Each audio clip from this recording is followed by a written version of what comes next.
Everyone in the right spots? Hey, look at that!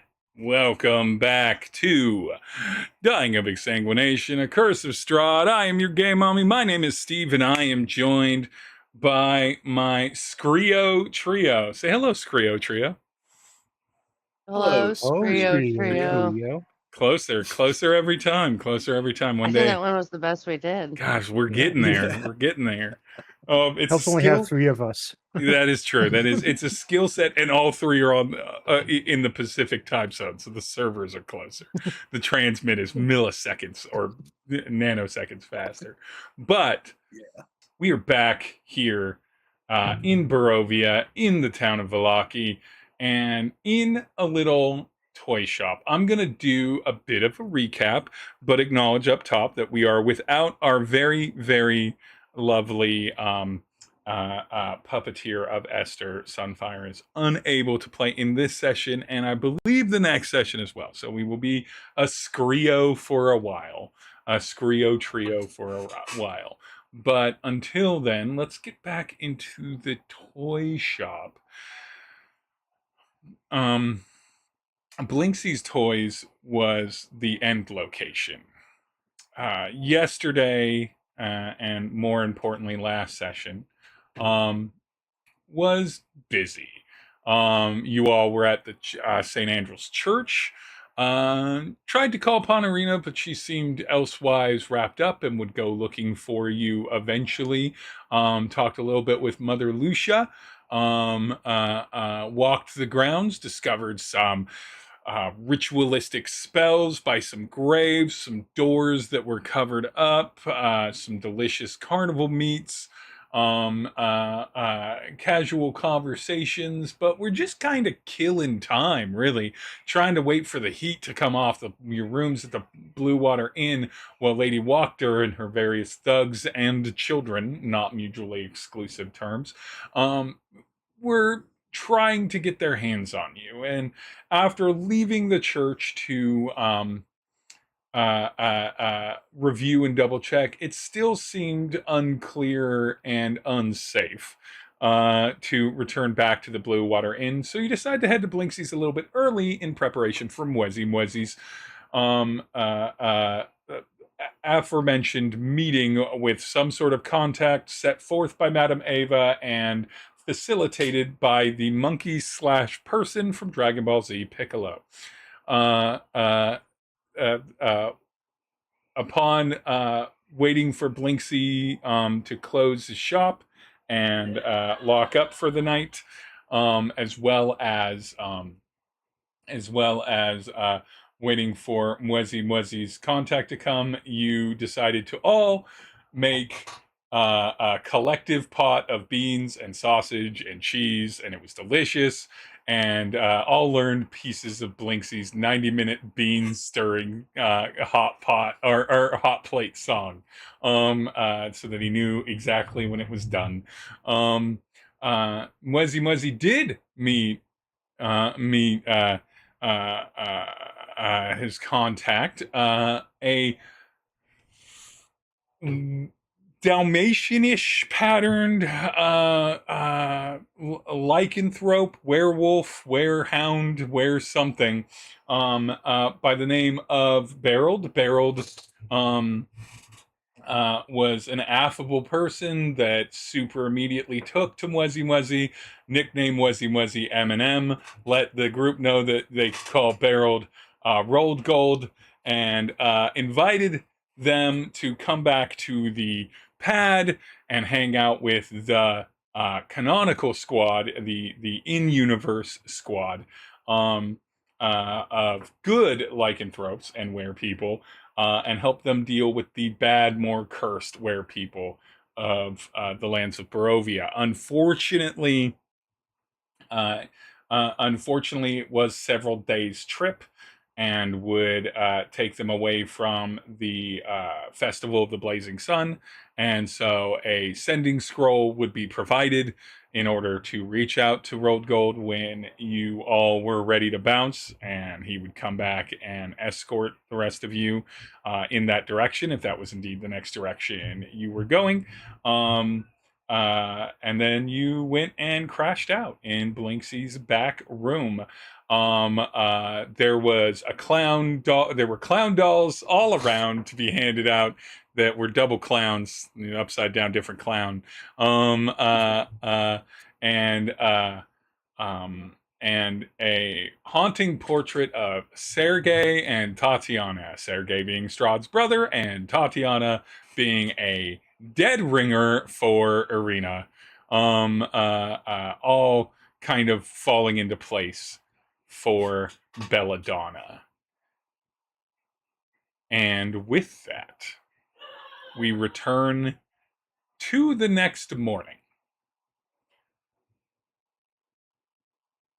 I would like to know who decided to take the last watch for sleeping, or did anyone? Because Scratch did set up alarms, you're in an enclosed space, or did you all take advantage of the ability to, bellies full of beans, just pass out? Yeah, I passed out. It's been such an I- exciting day. I found friends. If whatever has happened to Esther hasn't happened to Esther yet, I think the general vibe is Belladonna always stays up late and Esther always gets up early. So between the two of us, we usually cover A the good watches. portion. Yeah. You win. So we got those two covered, theoretically. Yeah. Belladonna, you end up struggling. You do stay up late, but more tired than most. The soothing visage of haunted double clown dolls surrounding you. The revelation of Strahd's brother Sergei and Tatiana, and the potential connection. The revelation, I almost forgot this, of the potential things that you're putting together about Colion, the former burgomaster of Barovia, who adopted Irina from rumors of there being like a witch that he might have adopted her from in central Barovia. Sends the head spinning, sends the mind distracted, and there were plenty of leftover beans. And so food coma eventually became, whether your body wanted it or not. But so all of you wake up in the morning. I think Scratch is the other early riser in the group, right? Yeah. Yeah, generally up pretty early. So the rest of the group in this, because it's a very closed room, rest of the group in this is asleep, which normally Esther would be up at this time. But and you can hear little noises in what you know to be the front shop area of Blinksy's. It's pretty early still. It's probably like 7, 8 in the morning, so the toy shop isn't quite open yet and everything. But everyone else is sound asleep in their respective sleeping, like makeshift corners of this storeroom slash kitchenette slash place that Blinksy normally sleeps. Blinksy made arrangements to sleep somewhere else in the building, but you're not exactly sure where. He's just like, yeah, you guys got it. It'll be fine. And then disappeared. But seems to be up. What does Scratch do in the solitude of this early morning? What's Scratch's like waking up in the back of a toy shop normal routine? Scratch probably like notices that Esther's still asleep, which is, unusual because they usually get up around the same time-ish, but she figures, nothing to worry about, just lets her sleep. And probably just starts getting together, like, starts finding a place if the hot plate's still out, using that to like start making a little bit of like coffee and stuff for the group, and just kind of just easing into the day. Are you doing that creeping around thing? Like around the shop? No, creeping around, like that thing that we all do when people are asleep, if we're trying to be as considerate as possible. So like every task you could accomplish much faster, but you're deeply trying not to be rude to the sleeping. Oh yeah, 100%. And I'd say like if there's like noises coming from the shop or whatever, she'll probably just like crack the door and like kind of peek outside. You can see that Blinksy is uh currently sitting with two crates, one with ruined dolls and one with patched together dolls that are assembled from various doll parts, and a third crate that just says parts on it. And he is like fixing these little toys, but he's mostly doing like sewing work, quieter work, so he's not being too loud. Also relatively considerate. He glances when he hears the door move even slightly. It doesn't creak or anything like that, just maybe the pressure change of the door closing, and Blinksy immediately turns, recognizing where it's coming from, and smiles and like waves little fingers. And then just kind of goes back to his sewing work. But he is like up and fully dressed in his kind of worn out jester motley. Okay. Oh. Scratch will probably like saunter over and just be like, "Hey, morning. I just had a real quick question. So, is the arena doll within sight?" Oh yeah, it's right where it was. It's pretty much Okay. right in front of the or like it's across from the counter on a lower shelf. Yeah. Okay. So Scratch is like, that's all right there. What can you tell me about that? Well, that's one of those special order dolls from one of our. I'm not gonna mince words about it. From it's one of those orders I get from a gentleman who I believe's name is Carl. I might be wrong about that. I might be thinking of a different gentleman, but we'll call him Carl for now. Who is under the employ of the Lord of the Land. He puts in specifications on what I'm supposed to make and tells me design. Usually there's a little bit of a sketch rendering, and then I make it. Is Carl a name that rings a bell? Like, have we heard that before? No, you haven't heard the name. Okay. I might be thinking of Walker's spy, who also might be named Carl. I can't remember off the top of my head. They have different names in the book. I'm just not remembering who's who in this moment. But yeah, God, I'd have to remember when you met Blinksy. But yeah, I'll get to his actual name, but he just says the correct name. We'll call it that. Okay. Of a person you don't recognize. So when is he supposed to come by and pick that up? So that's a problem, is that I never really know. I don't think he's from Vallaki. I think he wanders out from Ravenloft to come here. Puts in the order, then he goes out and about his business. Takes me a couple weeks to make a higher quality doll, and sometimes he shows up, a couple days before I'm done. Sometimes it's a couple months. Seems like it's important, but not super important. I've done like 7 or 8 dolls at this point for him. Interesting. Do you have any of the like materials that he gave you, like any of the references or anything for the other dolls? Oh yeah, sure. He stands up from his work and goes back around the counter and pulls out like several different notebooks and flips through it, and he's like, here it is. And and he hands you 2 notes, one that has like a rough sketch on like on parchment of something that both looks like the doll and looks like Arena, and another that has descriptions that like 100% describe Arena, including like Arena's kind of more current haircut, the kind of like bob, like angled bob that she has. And is it just the Arena materials, or are there materials for the other dolls as well?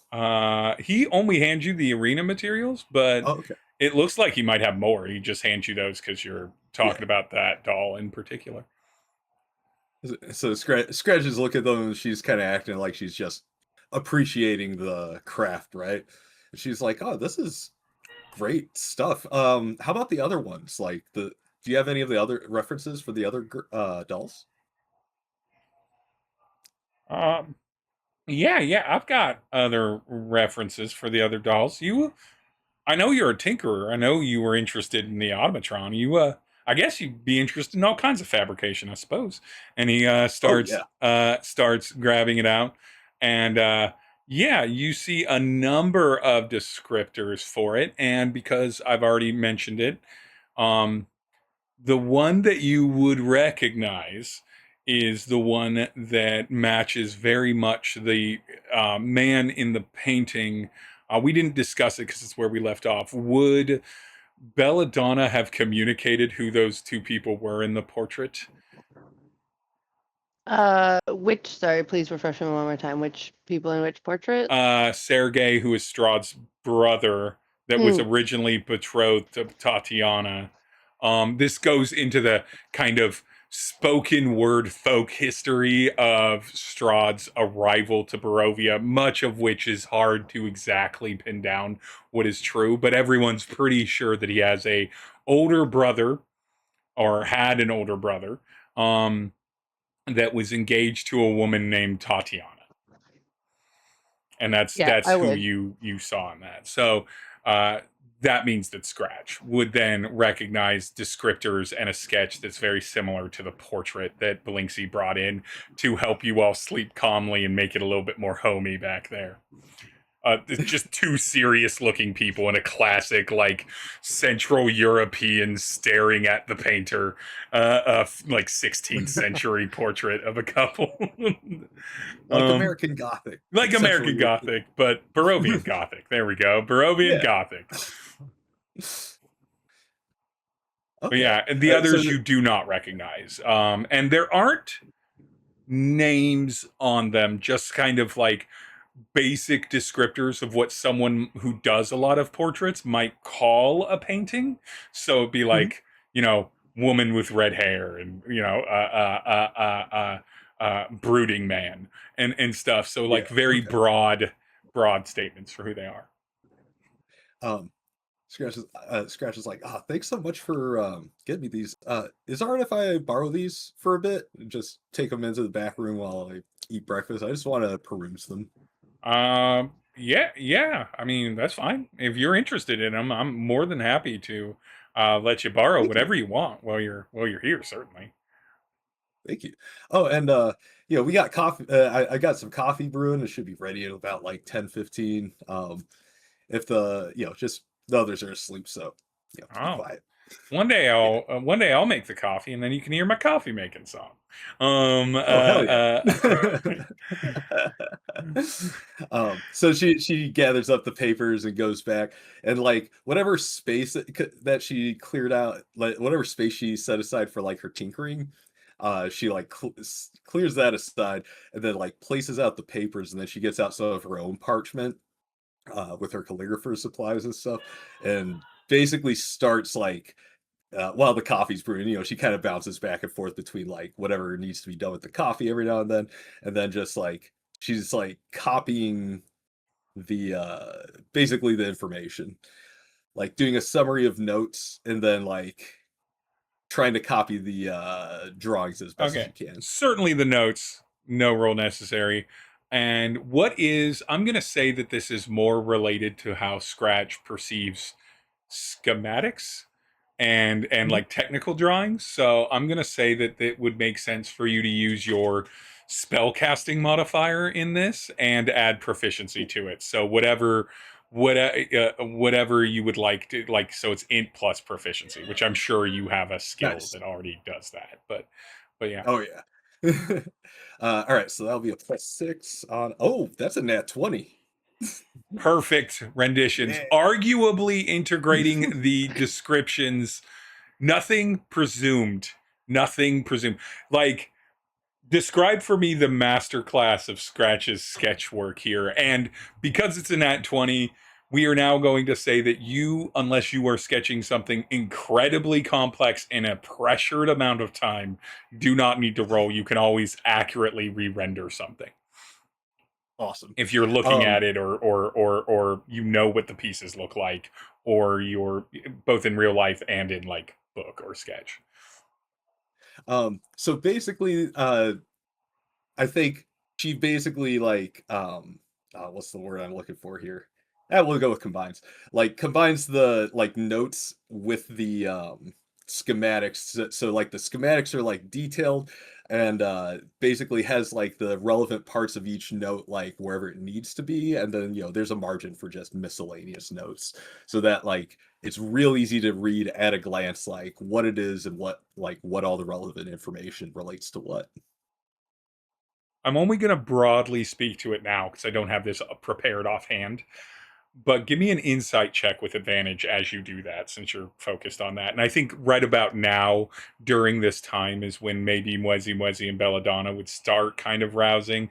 Not that Scratch is making a lot of noise, but it's enough noise consistently over time that I think it would smell of coffee. Like when you're that. sleeping, it's like, oh, somebody's awake in the room. Huh? All right, that is, what was it? Insight? Yeah, insight. 18. Or if perception would be better, you could swap it with perception and add the perception. With a perception, it's a 20. Dirty 20. Perfect. Not all of them, and there's 8 in total, including the one that looks like Arena. Not all of them, but some of them. A couple of one and a few of the others. Because you did so well at rendering these and like marking it, you begin to notice the similarities of certain features. Some of these figures could be related. You definitely recognize that Sergei and Strahd are related. Sergei is a much more filled out, less Tumblr sexy and more just like normal, like kind of classic warrior archetype, but still kind of has that kind of dark look to him. More daddy than Strahd is. Mesomorphic. What? Mesomorphic, I believe. Mesomorphic. He's like Strahd's more ectomorphic, like Dracula from that one 3D movie. I don't remember. Muscle, fat, skinny. The only 3 bodies. There's only 3 types of bodies, folks. Muscle, fat, skinny. But yeah, so you definitely realize the Sergei from the painting is one of these, and that person is related to Strahd. And there's some other relations, but I don't have it prepped, so I don't want to say exact numbers. But there's specifically 2. Not all 8 of these are related to these 2 kind of familial feature sets. But multiples of each are there. Oh, okay. Interesting. All right. So I guess she's like wrapping that up. She sees the others stirring. She's like, "Oh, hey, good morning. Got some coffee. Should be ready any second now." It's wonderful. Thank you as always for coffee, Sister Scratch. Very helpful. Of course, absolutely. And she picks up a couple of the papers and she's like, I got some interesting stuff here when you're feeling ready to take a look. And she goes back to finishing up the one that she's on. That's something for the sisters to look at. I think you'll do fine.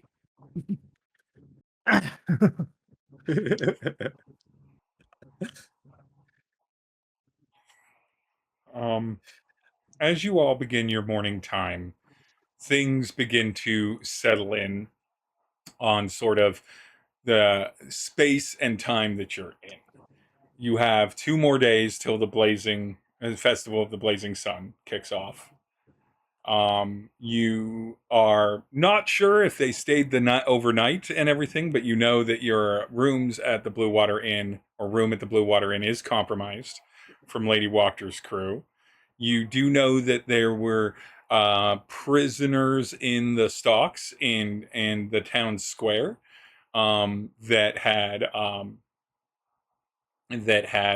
had been put there for not being positive enough, basically, about the Baron of Vallaki and his various festivals. They were basically put in there for harshing the vibe. You know that Rictavio is about and has plans and looks to meet with you. You still haven't heard from Arena, but Arena doesn't know that you're necessarily at Blinksy's. And you know that rumors-wise, you also know that there's the new business, Velaki Letters, that is in front of the speakeasy sort of limbo afterlife that you all went to / casino. There were rumors that people were disappearing up north, that people were seen headed toward the lake gate, which is the northern gate that opens up to Lake Zarovich up north. And you know that there are Vistani on the outside of town to the west. And that's about all of the irons in the fire. Lady Wachter has some sort of cult situation. There's some other details there that I can review if you want to dive into the Lady Wachter thing. But yeah, that's sort of there. So Wictavio, Wachter, missing people, afterlife limbo place, letters, St. Andrew's Church, and then generally keeping a low profile. I will also call out that something that I forgot to re-mention. There is another place of business that specifically Belladonna would trust, called Max and Max, run by Maxine and Maxwell. That's like a little figurine shop that is in Velaki. That was definitely a safe house that you knew of, and you were familiar with the owners there. Okay. Go on. Sick. No, I'm just affirming that I have paid attention. Max and Max. Max and Max. And so you don't have to go there. I just wanted to mention it because I hadn't brought it up in a while, and while reviewing notes, I was like, oh shit, I haven't brought up Max and Max's. Yeah, that's what you have. And then obviously on the back burner, Rolled Gold, Lycanthropes, killing Strahd, maybe going to figure out how to get a mechanical doll out of Castle Ravenloft, a witch in the center. Yeah, let's do that. Let's do that while Esther's gone. I mean, you could. Wait. What are you saying we should do? Oh, I was joking about while Esther's gone, we should go to Castle Ravenloft to get that mechanical doll. Obviously. Yeah. Where are you going? Yeah, we don't need a healer. Yeah. Should we possibly leave a letter for Irina in case she goes to the Blue Water Inn, since if we do move on to a different one, because we probably should move to a different place. Blinksy's, it's a good for a night, but this isn't a good place to set up. In fact, we should probably find Irina, catch up with her, and then maybe see if we could stay at the church, or at least on the grounds. That is good. It was such a holy and protected place. It felt so good to be there. Yeah, that's what I was thinking. You seem skeptical, though, Belladonna. What's up? Did you notice something that we didn't? Well, I have multiple concerns with plan. We should not leave much in the way of correspondence for anyone to let them know where we might have moved on from, because anyone might read that. We have already seen that people are prying at all times, and we have not unfortunately had any opportunity to come up with some sort of code that she might know. Be very concerned that not Irina would read that letter and find us wherever we left on to. Also, so we shouldn't. Church tends to be it is a holy place, relatively safe place from anything that the church does not like. But that can be very many things, and sometimes their interpretations of things they do and do not like can be very fickle.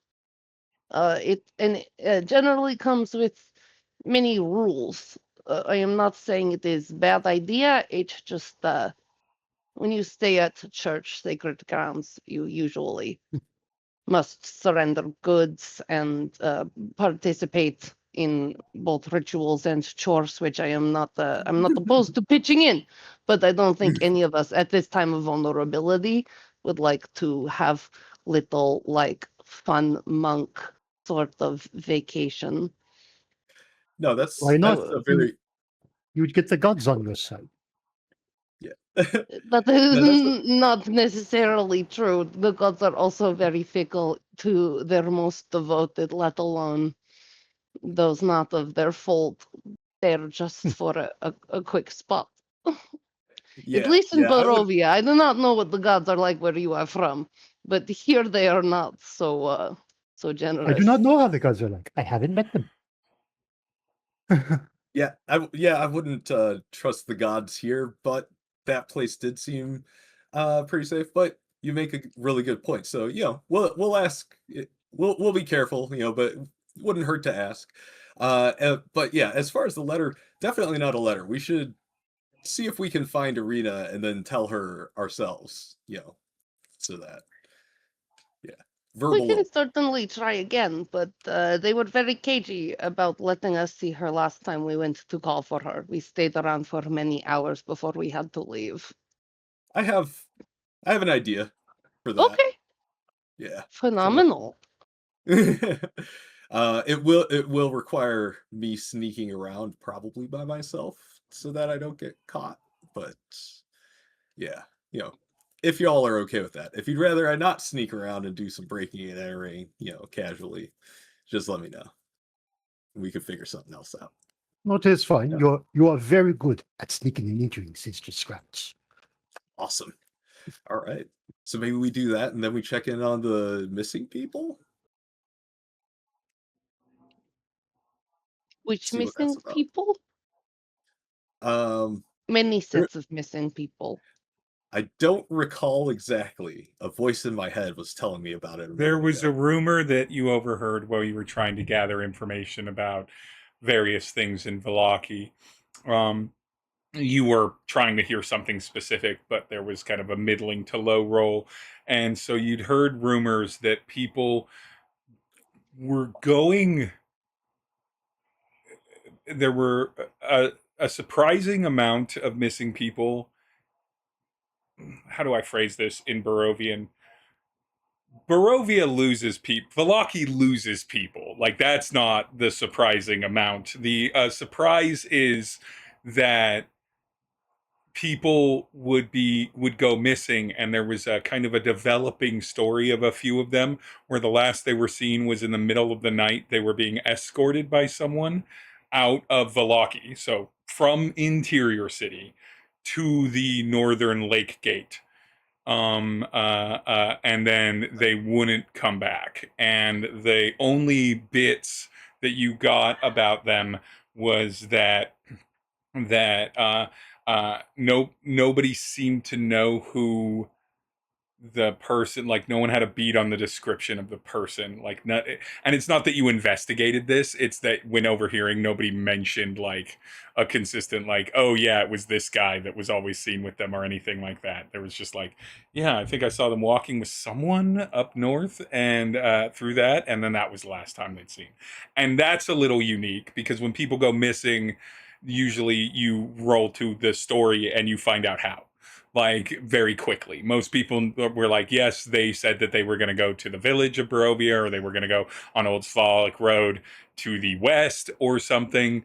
They had other locations they were going to go to, or, someone will have survived and come back and been like, we were eaten by these things, or this person became possessed in a haunted place. Like, there's like more of a story of consequence. Yeah. More of a story of consequence. So that's how this is unique, is that what you know from kind of overhearing, but no one's like tasked you with that mission or anything like that. It's just a little odd thing you overheard. Okay. Yeah, that one. um, so Scratch is pouring coffee, and then she sets a mug down next to Esther and like shakes her shoulders, like, "Hey, Esther, time to wake up. Sleepy today." Esther doesn't rouse when you shake her. Shakes harder. "Hey, Esther, come on, wake up." Scratch checks for a pulse. Pulse is there, breathing is there, warmth of the body is there. She's sleeping normally, but she does not wake up again when you shake her more aggressively. Belladonna will do the sternum rub. Get in there with the knuckles. That's what you're supposed to. It's medicine that relevant. If anybody is either faking or really deep in something, that'll bring them out. That's your. Yeah. No, I cackled because I was like, "Oh my god, I never thought of that." But yeah. Yeah. You do the Yeah. sternum rub. We're gonna say in your travels that that normally, and I will retcon this if Sunfye does not feel like this is in character. Normally, if Esther's in it pretty deep and you really have to wake her up, you get the remnants of something that seems like an incredibly horny dream, kind of muttered up until she eventually comes out of REM and into the world. And so the expectation on like a sternum rub or something like that would be some sort of response, but she continues sleeping as if no one is trying to wake her. Well, in my medical expert opinion and general knowledge of weird things, that's fucking weird. Yeah. Is there any way to tell if it's a magically induced sleep? Yeah, I mean, there's spells like detect magic or other detection spells like evil and good and curse and stuff like that. But you could also just roll an arcana about it if you don't have anything, or a medicine check. Okay, I'm gonna go with Arcana. Could I get a survival check on me judging if like she's degrading or anything like that? Yeah, or would yeah, that be go too for much that. like medicine? No, I like that as a survival check. I think that's fair for Mwezi-Mwezi specifically. And I'll do a medicine check. We'll keep it nice and well-rounded Nice with and a well-rounded. lucky 13. Nice. 10? 19 19. on Arcana.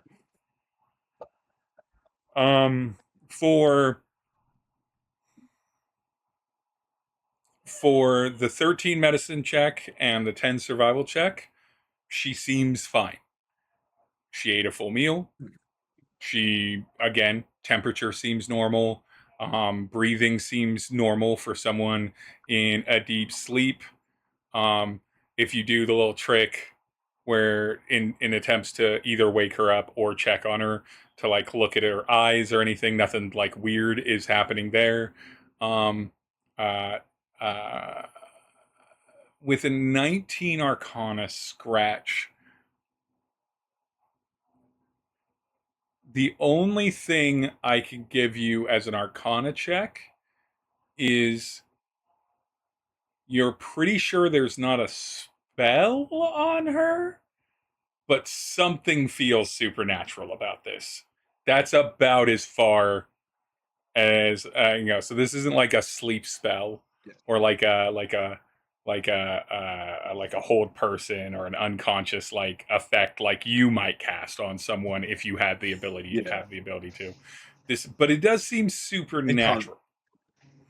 And so conversely, it's not something that I could cast a spell to dispel. Yeah, I mean, you can try to cast spells to dispel it or see if that affects them.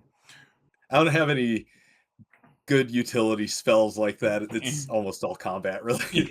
Yeah, I could cast Shocking Grasp on her. I mean, you could. She's long rested. She's healthy.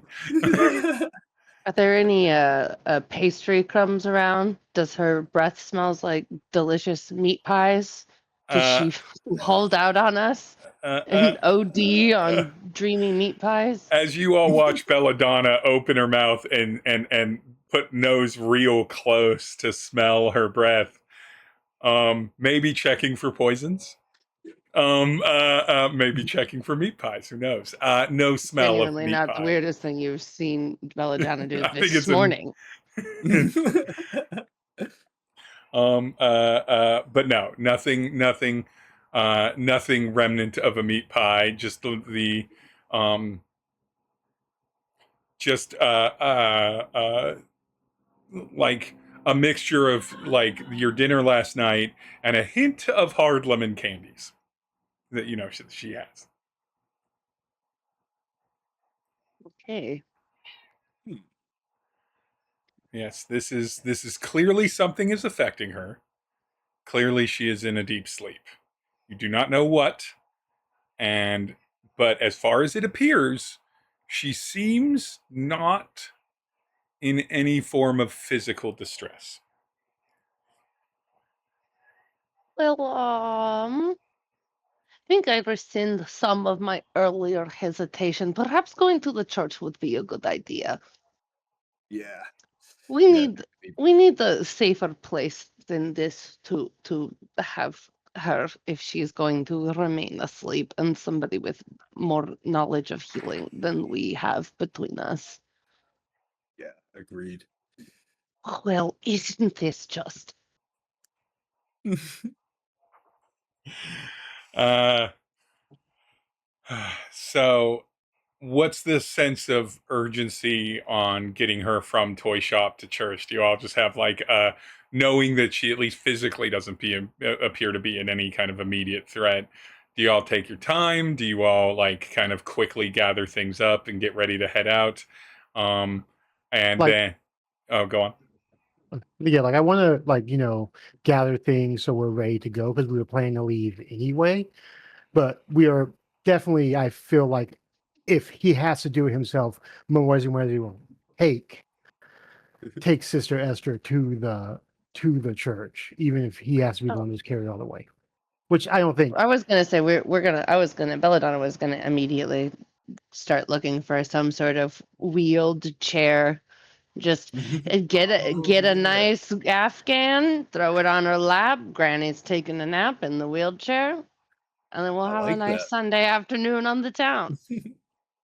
I was gonna suggest leaving her here, but I like it because we don't want to be schlepping a body all through town looking for a safe place.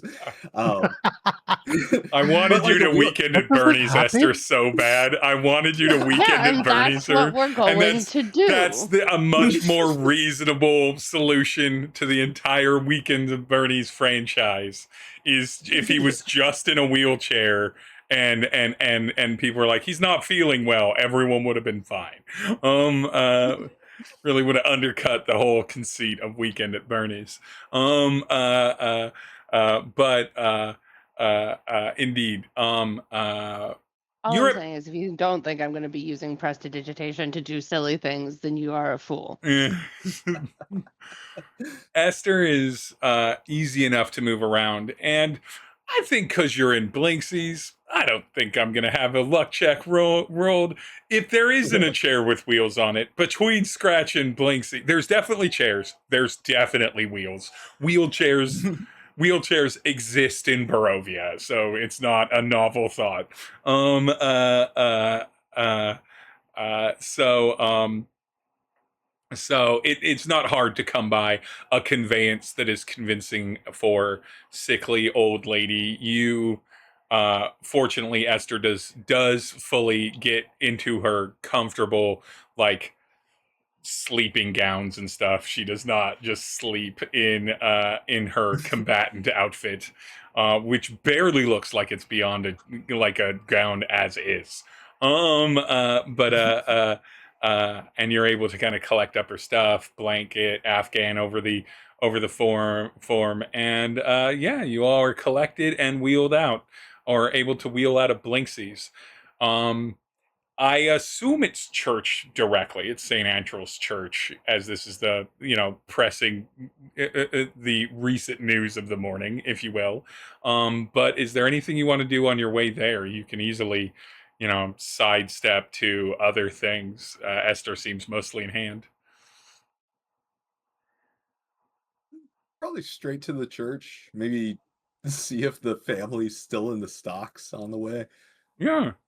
Yeah, you can take a peek kind of off to the side, because Blinksy's is like essentially a street over from a block over from the town center. Family's still there. They've got the donkey head masks on them and everything.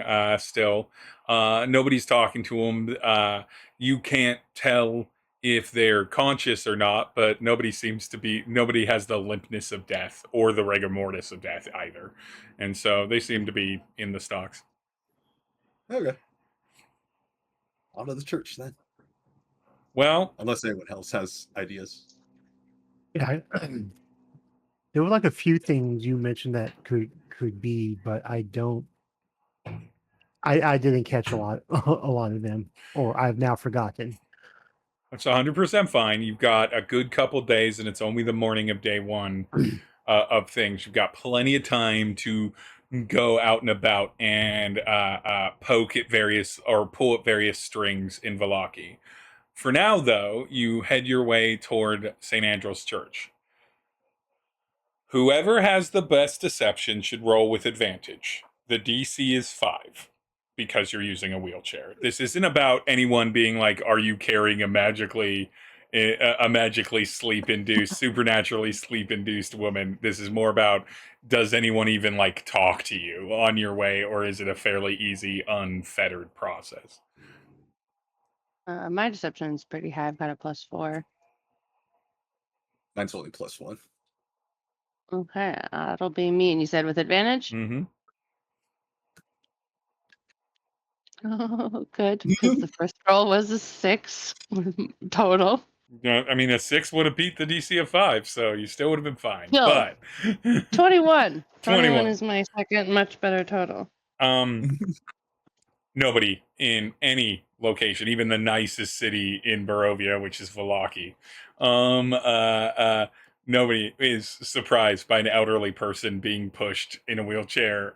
It's a normal thing in a non-cursed place, and it's a more normal thing here.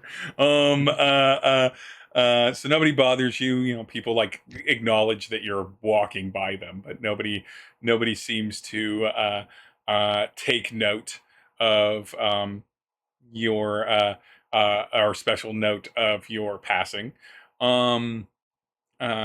You all make your way to a much less busy St. Andrew's. The canopies and like partial tents and everything, and the kind of like church fair sort of vibe has been struck and is no longer up. So it does look like at least some people tore everything down and kind of put it away. That this is going to be like a primary site for the Festival of the Blazing Sun. And you'd heard that this was mostly like yesterday was mostly like a practice kind of run for it, as far as making sure everything could be set up and everything would be very functional. And so you do see a gardener out tending the sort of managed and greenery around there. Currently, they're digging around for weeds. And the doors of St. Andrew's Church are mostly closed, except ever so gently the right door is like cracked open to imply it's open, but it's not like it's early morning, so they're not just gonna like wide open it for it's not any service or event kind of thing. And as you pass through the kind of front fencing and onto the grounds, you get that feeling again of being protected, like safer than any other region you have been in relative to the safety you can have in Barovia, but also relative to each other. Like the cafe that you met Octavio at felt relatively secure by logic. This place feels safe by something grander. And reapproach this building. Reapproach this building.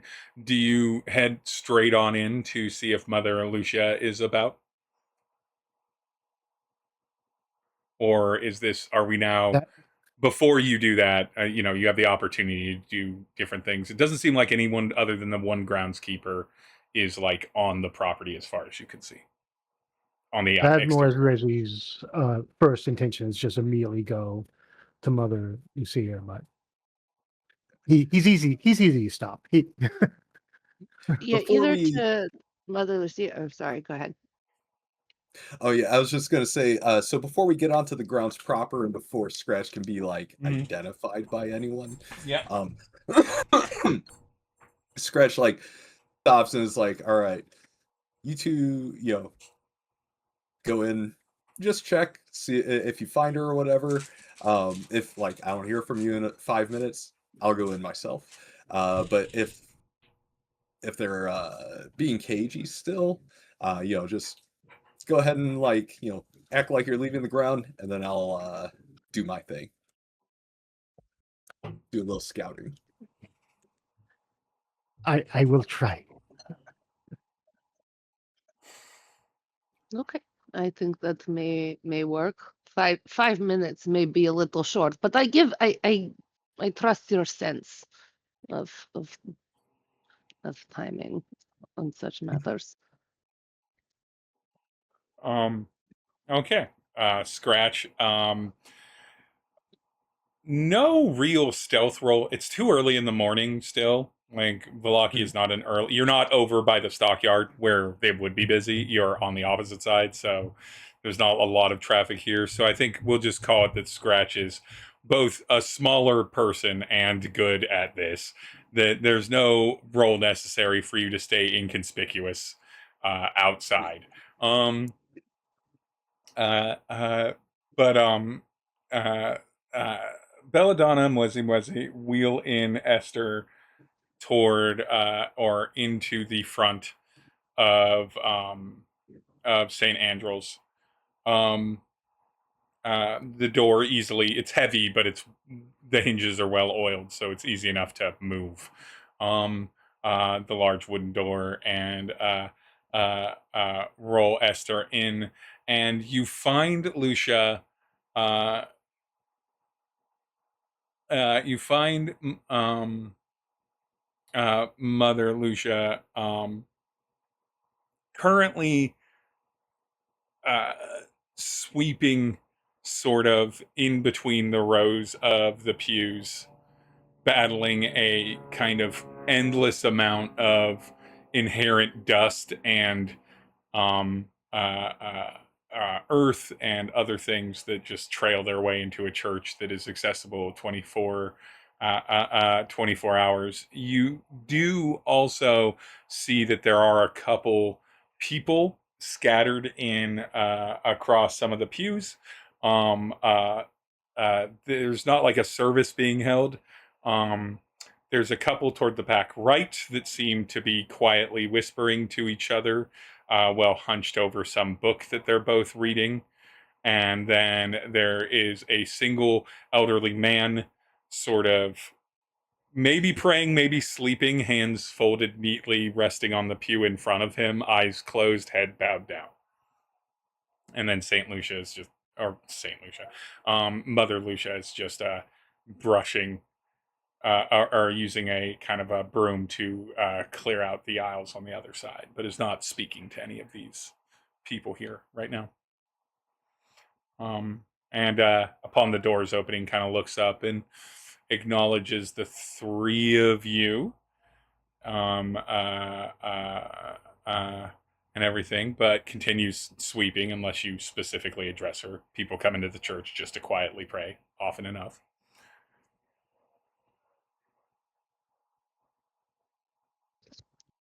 Yeah, I think we would approach, or at least Belladonna would Okay, push the little wheelchair over. Mother For the- Lucia, we actually need help with our sister Esther here. Not sister like you are mother, but you know what I mean. He looks at Mwezi-Mwezi, looks over at Belladonna, and then looks down at Esther in the wheelchair. Give me an insight check, not perception. Insight check on her as she deliberately looks at the three of you. That is 14. 7 for Belladonna. What was that for Mwezi-Mwezi? 14. 14. She looks surprised and is like, well, I am of course happy to help. What can I do for you all? Is there something wrong? is there perhaps more private we can speak about it? She is unwell. Oh, that's terrible to hear. Yes, there's something wrong app. There's a more private space. Give me hold on a moment. Uh, uh, she goes and approaches the older man whose head was lulled and hands were resting together, steepled together on the pew in front, and leans, placing a hand gently on his shoulder, and just kind of whispers. And he gets up, takes the broom from her, and continues her work as she then waves you back toward the back of the kind of main floor here. I'm pulling up the map for myself now. You won't necessarily need it, so don't worry about hopping into Owlbear immediately.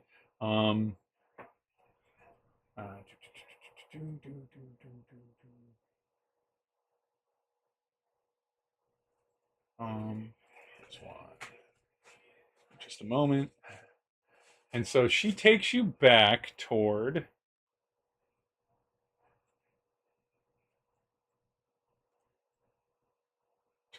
a small area to if you're facing the back of the church, it's on the left hand side. There's a door there, which she opens up to bring you back in there, and you immediately see a writing desk and a chair. This is clearly an office. There are some books, some religious texts and scrolls on a small bookshelf. It doesn't look like it's super significant amount.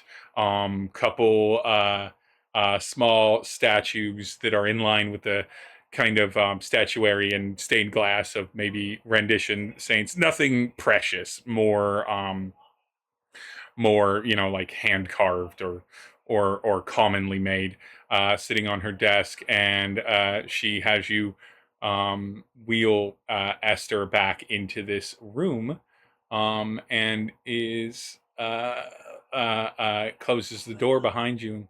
It's like, however, can I help you with the problems that you're having? What does her illness? Is Miss Esther a sickly woman? I know she's in Well- many of years, but It appears that our friend here, as peaceful as it seems she is sleeping, it is a sleep of the unwaking variety, despite what we have tried thus far. ooh, concerning. Can I? And she gestures to Yes, be able please. to do that. There's a chair there and a folding chair back over there. If you would like to, I'll take a seat. I will look over her. She removes the Afghan and sort of kneels down,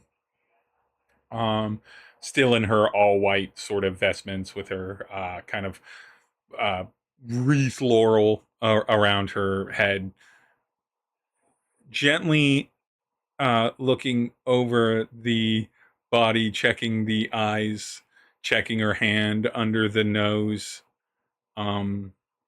She scratches at her at her jaw, kind of idly scratching it, a little bit of stubble, and then just sort of looks and is like, well, I don't see anything that's that dangerous. She seems breathing fine. Her heart seems in order, is beating as one would normally suspect a woman of her age would be. This seems fairly healthy. Do you have cast any spells on her? Like, I do not know if you are well trained in the ways of magic, but either of Well, you. I do have some experience, but not with the magic of the restorative variety. She was our expert in healing and in the restoration magic, light magic.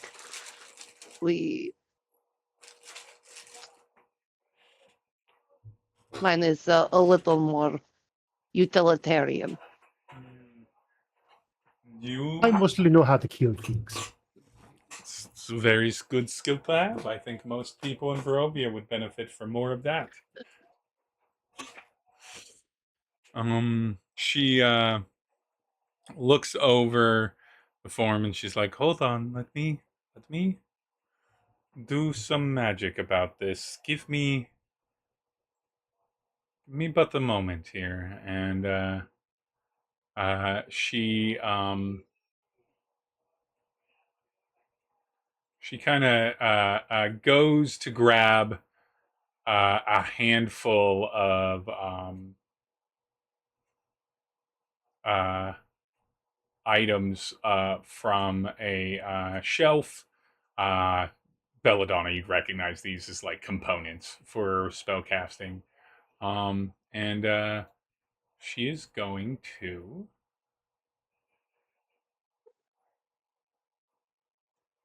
No, I'm just making sure. Yeah, and so just some small powders and uh, uh, a small salve container and a pestle and stone to kind of mix the powders in there as she begins to ritually cast a spell that neither of you were trained in. And I don't know if Esther has cast this on anyone, so I don't think anyone would inherently recognize this. And she goes, "It's not. That's strange. Okay."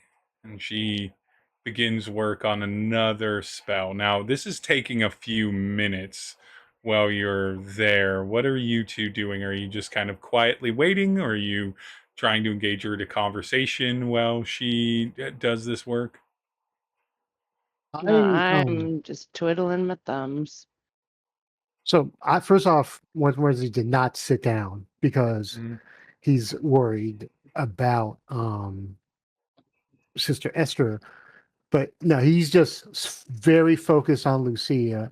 It's like kind of he's worried, and that's becoming a concern that like of watching the care, even though he has no idea what's going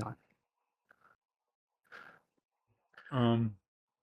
Not like trying his best not to be hostile, but you know how it would be to have someone just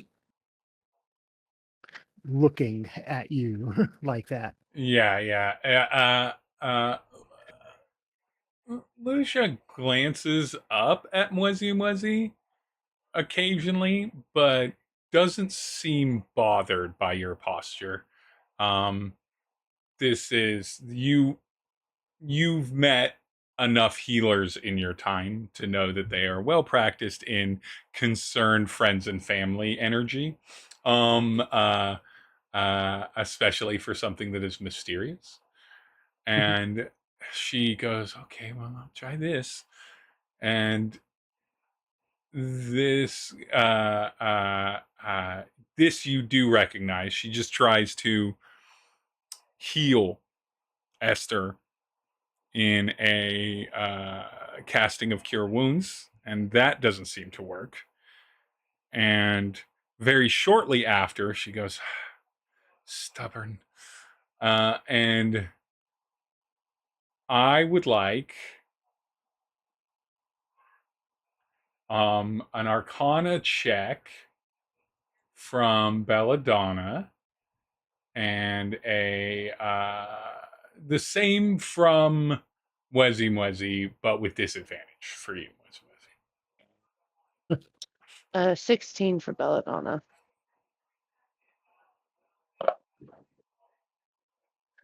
That is, so I rolled a nat 20, but I also rolled a nat 1. Perfect. Amazing. I don't know what Exactly. the fuck is going on. Yeah. So you can't make heads or tails of what she's doing, but Belladonna, you don't recognize the spell, but you do have a feeling. It's not harmful. How would Belladonna feel this? It's like you're just on the outermost rim of where the temperature of a bonfire on a cold night is finally beginning to register to you. You are just beginning to feel the edges of warmth, of like a hotter flame. It's not heat, but that's the sensation. Or like being just in earshot of something, just on the edges, and you know that she's casting something very directed at Esther that is pretty powerful, pretty decently powerful, and it dissipates away, and Esther sits there sleeping unchanged.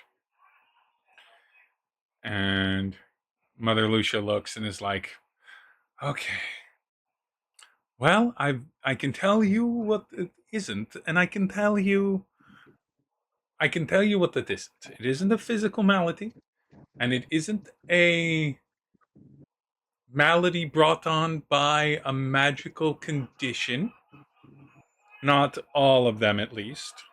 It doesn't seem to be a curse. But I am not sure of that, but it definitely isn't a magical condition because I just tried to dispel it. And if it is a magical condition, it's a very gentle one for being so powerful, because I can't seem to get around this. I don't know what's wrong with you. This is going to take some reading. I don't know what's wrong with your friend. I'm so sorry. That is not... I understand you are doing everything you can. It is very strange to us as well. I'm so sorry. Is there some sort of infirmary or something here? A place where the healers look after those who need looking after? I can take her to where we keep the sick and infirm, and I would like to, honestly, if I could, because it would take me some time to read up on this. I've never seen a magical sleep both so calm but so deep, and one that I can't get even a sense of what kind of magic has brought it about. It's not natural, but I don't know what it is. Would you be okay with me bringing her to our infirmary? I love this. Our place, we call it the place of rest. We realize that sounds very mortal, but it's Barovia. Yes. She does not have any written instructions for us, but I can't imagine a place she would rather be. We have other things, obligations we must attend to, and I don't think she would like to be left alone in dangerous Volaki motel room. Yes, And okay. definitely not a toy shop. Mother Lucia looks at you confused, but just dismisses it, and is like, "Okay, I will bring her down to to our infirmary, and then I can, I suppose, I can send for you, or you can come back in and check in. I don't imagine, um, I don't have a lot of responsibilities today, so I can spend a fair amount of time on this. So if you want to just simply come back or let me know where I can send a word for you, I might have more information toward this evening, but this afternoon or this evening, but I can dive into this quickly. I'm sure we will check in periodically with her ourselves to especially we are not exactly sure where we might be staying this evening. So it would be Okay. better if we return to see you as it gets closer to the afternoon, to the evening. That is not a problem. I will bring her. Or I will take care of her. I will figure out this if it's in my ability. I will figure out what is wrong and hopefully, I guess, wake her up. Thank you so much, Mother Lucy. Oh no, it's no. Thank you so much. It's literally Sister what we're Esther. here for. We will figure this out. Where you are, keep fighting. Yes. We are also interested in our other friend still, Irina. We have not yeah. yet heard word from her, and especially now with something having happened to Esther, I feel it is very important we speak to her. Throw me another insight check on her as she responds. Well, Rena is actually in the same, maybe not supernatural That is a conditions nat 20. as Esther, Miss Esther here, but she is in the same exact situation right now. She is resting. She is sleeping. She was helping me tear down last night, and I had communicated that she might take a break to go find you, and she said that she would reach out to you later today. But when I woke up this morning, she was still asleep, ignoring my recommendations to pause in her studies. Um, um, Irritation is what you see at the corners of Lucia's Mother Lucia's mouth the moment you ask the question. Otherwise, a flawlessly delivered, pleasant, but falsely so story. Irritation at me for having asked the question, Yeah, or right as the question irritation? came out. So before she went in, right as the question came out, and the presentation with the nat 20 irritation, I'm gonna give you a little more here because I don't love insight being like a definitive lie detector, but nat 20 irritation, and then a little bit of a pause before she responded. Not a pause that feels a pause that was just long enough for someone to put their thoughts together.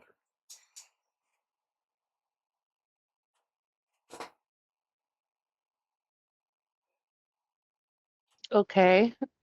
Yeah, so she's you suspect she's not telling you all of the truth, some of the truth, any of the truth, and that she was mad that you asked about it again.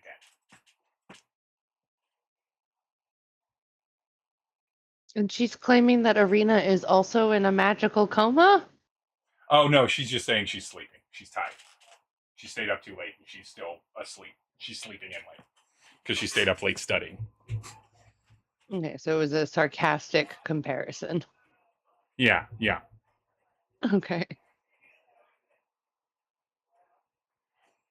Yeah, she says. Well, I won't like, comment on it then. yeah, not on the Mhm. supernatural type, but yeah. And so you know that when she explained, she's like, not of the supernatural style, but in the same condition insofar that she's resting because she was helping tear down, and then she said that she told Arena that you all had come to visit her and said that this would be a good time for her to take a break. And she didn't take a break, and then she found her still sleeping in her studies when Mother Lucia woke this morning. So she is telling the tale that Irina is just asleep, passed out after a late night of studying. Then we will see if she is awake when we get back. Thank you so kindly from the deepest part of my heart, Mother Lucia. Again, it's what You I am are- here for. You are obviously a very wise and powerful shaman. Well, thank you very much. I'm very honored. I don't know how wise I am, or how powerful I am, but I try. Thank you so much. Is there anything else I can do for you? I'm afraid both of your friends. I mean, and I will let Irina know that you've shown up. Obviously, she'll probably have questions about Miss Esther, so I will let her know that you have shown up and that you intend to return.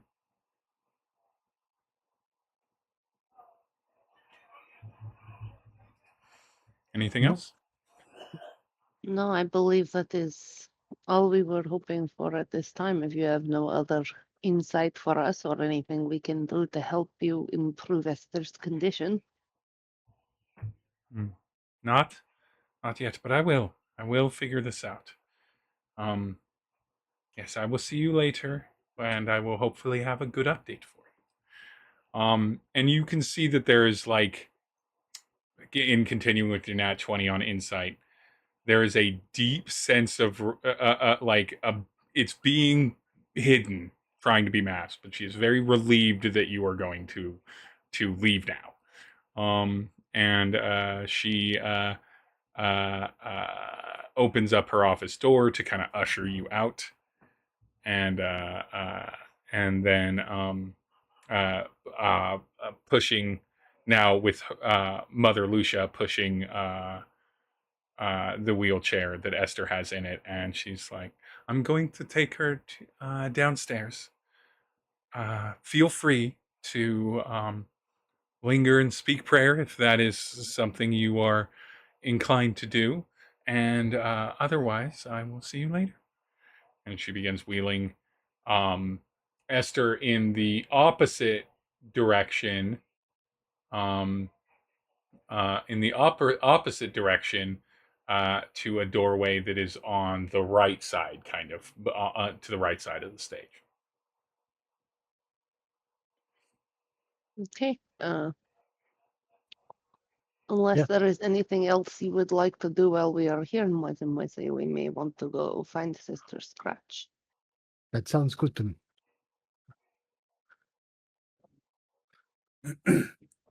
Okay, so when y'all come out, I'm assuming nothing. They just leave. Nothing happens. Nope. Yeah. No one Okay. stops them. And So I when you will find relay the information. Oh, Yeah, go ahead. yeah. We like catch up. Yeah. Okay. So Scratch already has her armor off, and she's like, "Okay." So they were still a little cagey about Arena. It sounds like you've got a real Yes. strong gut feeling. There's Yes. something not quite right there. She did not like me asking at all, and she very much waved it away. Oh, Arena was up late. Arena is just sleeping in, which, you know, this would be the sort of thing that even if Arena was sleeping after studying late, she would very much want to be woken up for. Yeah, Like, it's that not sounds bad. like a student, not Arena. So yeah, okay, I'm gonna go check on her then. And so, you know, quietly, I'm sure it's still early enough. There's not a lot of people on the street, but if you have an angle enough, or like the light is shining on something, you'll see a glow emanating from Scratch's lower back as she uses her spell rot tattoo, her spell rot tramp stamp, to cast Disguise Self. And let me see if I recall correctly. Disguise Self. Now here it is. So I make myself 1 foot shorter, which is the max there. And I also disguise myself as just a normal, regular palace cat. The Yeah. armor's off so that I don't have, like, disadvantage. Did you know she could do that? Just like I could. Yes, I did notice. It's not quite like you can. It's not quite the same. This Oh. is an illusion. So like if you want to, you can take a study action to try and see through it. I think that might No. be interesting for No? Okay. No. Okay. You I'm look gonna you look go very nice like this. thank you. And she like licks her paw and kind of like does a little like circle around and like, she's like, "Do I look the part? Am I acting the part? What do you think?" Belladonna will reach and like scratch behind the ears and like do the thing you can do for cats, like you lift the hand up to make them like ooh, Yeah. go into it. Oh Yes, yeah, I she think you does do that. very well. Thank you. Very fun party trick. I would like to Yeah. see you do this very, very drunk. That can be arranged. And then she's like, "All right, I'm gonna go check on our friend. I'll relay anything through you through my message spell. Retroactively, I'm just gonna say somewhere along the lines I picked up. It's like it uses a copper wire as a component. Yeah. Scratch has got to have tons of those, right? So. You're literally a what's the class? Artificer. Artificier. So you definitely have copper wire on hand at all times. Awesome. All right. So yeah. So yeah, Scratch enters the grounds and is like trying to be stealthy and like she's like primarily trying to avoid notice, and secondarily like acting so that if anyone looks at her, she just kind of looks like 2 feet tall on all fours, still an unusually large cat. So like but still a cat. Yeah, like a palace cat mixed with a Maine Coon. Yeah. Exactly. Give me, and because of the nature of how you're doing this, it's all going to be with advantage. You can choose deception, performance, or stealth, whatever stat is higher, and roll that with advantage. Because I think this is a mixture of all of those. So, yeah, for sure. I'm gonna go with stealth. That's a +4. Yeah. And then, whoops, I rolled a d20 and a d10. Hold on. There we go. All right, that is 22 for 22. stealth. No one seems to take specific note of you. The gardener that's out on the grounds is busy with his weeding work, and and when you enter, because the door kind of stays partially ajar, you don't even have to do much, and it's a church, right? Everything's kind of forward facing, so anyone sitting in the pews isn't noticing you, and it's easy enough to keep yourself sort of out of direct line of obvious sight. Also, you're a cat in a town that definitely has vermin in it. There's literally nothing suspicious about a cat wandering around a church. So go on. I wouldn't have gone in the front. Okay, you're not going in the front door then. I'm just entering the grounds. I want to so the other day we saw like some windows and like that back door. Yeah, you want to head back toward where that back door is? Yeah, I want to investigate that first, see if there's a way to get in. All right. And like also, if I recall correctly, disguise self means that even though I look like that, I don't literally have cat paws. I could still like just get on my hind legs and okay, cool. You can still fully operate. Technically, if someone if someone's really paying attention to you and comes into contact, I think it's visual. I don't think it's actually physical. So in reality, they'd recognize that you're like 6 inches too tall on either end, even on all fours, like 6 inches too long, I guess, on either end, or however you decide to align your illusion, and everything. But like, it's again, you're a anthropomorphic cat pretending to be a slightly smaller version of yourself. It's not an easy disguise to look through, to discover. So you make your way back toward the back corner of this back where the door was previously discovered the night before. It is overgrown, and you suspect or you believe that it's locked. Or it certainly looks like a door that hasn't been open in a long while. But it is there, and you do remember where it is, so it's easy to get, and you're completely obfuscated from view with your height and being on all fours. Like, someone would have to be in the grounds at that corner looking for you and watching you directly to see it, and there's no one around. Excellent. All right. Oop. So let's see. It's locked in. Okay. So before I proceed, if I recall correctly, when Mother Lucia told us where Rena was, she referred to her being downstairs, Yes. right? Mm-hmm. Okay. All right. Yeah. So, and this is like a door that seems to be going down, right? If I recall correctly. It's recessed a couple steps. It doesn't look necessarily like it's a downward doorway, but it is a door that you suspect you did not see the other side of when you were in the church, because you don't remember seeing any door. In fact,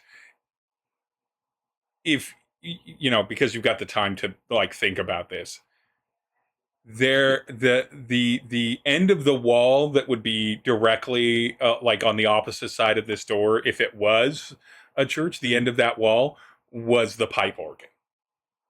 Okay. So if there's something on the other side of this door, it like immediately, if this was a door you should have been able to see from the inside, it would be because it was blocked by a pipe organ. But you're not even sure that's true. It feels a little off. Yeah. Okay. Like it's just a room you couldn't see. Yeah. All right. So before she does anything, she just gonna relay a quick message to the group, just updating. I'm at the back entrance. I'm at this door. I'm gonna try and pick it. And then so yeah, I want to try and pick that lock. Oh, or you said it was locked? Yeah. It's. I mean, if Yeah. you check it, it's locked. It's locked. Okay. Give me lock picking. I'm gonna let you do sleight of hand with advantage. 5.5e ruined lock picking. I don't care about that. Oh yeah. Okay. Do you already have advantage to slide or proficiency in sleight of hand? Yes. No. Yes, I do. Do you have a little pip in it? Add, what are you, Yeah. level 4? 2 more to your roll. So you have advantage. Nice. You have your normal sleight of hand check with advantage, and then add +2 to it. Awesome. It'd be so funny if I beefed it with that. But I didn't. That's +6, 15. 15. It actually, give me a int is your casting skill, right? Give me an intelligence save. Ooh, This okay. isn't to dodge an effect. This is just to notice something. 18. With the 15, you begin to unlock it, and you do feel like you're gaining some success, though this lock feels more complex than a church lock should be. Picked a fair amount of locks. Yeah. This is more than a normal lock. As you're beginning to pick it, though, with an 18 intelligence saving throw, you begin to sense a little bit of magic that you definitely recognize and stop. Okay. There's an alarm spell on this door. Alarm spell, aborting. All right. Now, all right. Now, an alarm spell, as you know, has Mhm. two triggers, or two types of response, as you discovered, or as you discussed last session. It can make a loud noise, or it can let the person that cast the spell know that it's been triggered. It doesn't show them anything. It doesn't tell them what happened. It just knows that a threshold that shouldn't have been crossed is crossed. And as far as you know, it is incredibly high level magic if you want an alarm spell to be triggered by something as minuscule as a lock moving. So it's more about opening the door and crossing the threshold than it would be the lock. That's right. Good point. Yeah, and so it's not that your locking was warming it up, it's that you were there long enough to figure out, oh shit, there's an alarm spell on this Gotcha. before Okay. you pick the lock. You can still pick the lock, but you're now worried about how you might get into this place with a alarm spell and what that might entail. Yeah, that's a real good point. Okay. Yeah, actually, in that case, I will continue with the lockpick and at least open it to see. Does it open outwards or does it open inwards? It is an exterior door, it opens outward. Okay. So okay. you should be good. Barovia is up to code. Cool. Yeah. I truly believe that any normal group of people, upon looking at doors, would be and thinking for like a bit, would be like, this should probably not, because then it might bump into something on the inside, and it's an outside door, and there's nothing to the sides of it. Why wouldn't we hinge it to open outwardly? Okay. It's harder to kick in that way. So, sorry, does the 15... The 15 does unlock the door. It just takes a while. You have enough time with a 15 to get a sense for the lock. Essentially, I'm not going to make you reroll. You have so much stealth here that no one can find you, so you have infinite time to do this, and a 15 is enough to give you enough warning on the alarm, or give you a chance to be warned about the alarm. So you do that, and you open up the door. In the back of this place is pretty simple. There is a stairwell going down directly across from where you are. There's maybe like 15 feet or so of distance, 15, 20 feet. And then stairs go downstairs. So this is, and then you see a door, you see two doors. Or actually, no, you see one door. And you can kind of see it at an angle if you kind of go to the edge. You see one door leading into another room. You suspect, you don't know what it is and don't know what's in there. And you see that door, and I'm going to have you give me a Arcana check on that door. Okay. It's fine. 17. The door feels not quite like an illusion, but something's weird with that door, and it's not the alarm spell. But the stairwell is open. It's like 20 feet across wide, and it clearly goes down into a basement, and you can see some light coming up the stairwell. Like, it's not like a dark and spooky basement. It's like a basement people occupy. Okay. I do a quick message to just update. You know, I've opened the door. There's an alarm spell, so I'm not crossing the threshold yet. Describe what I see.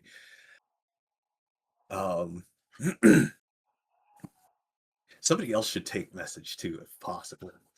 But if it makes sense, You can always dig around to see if you have can that find too. message stones. I'm always fine with people getting messages a cell phone.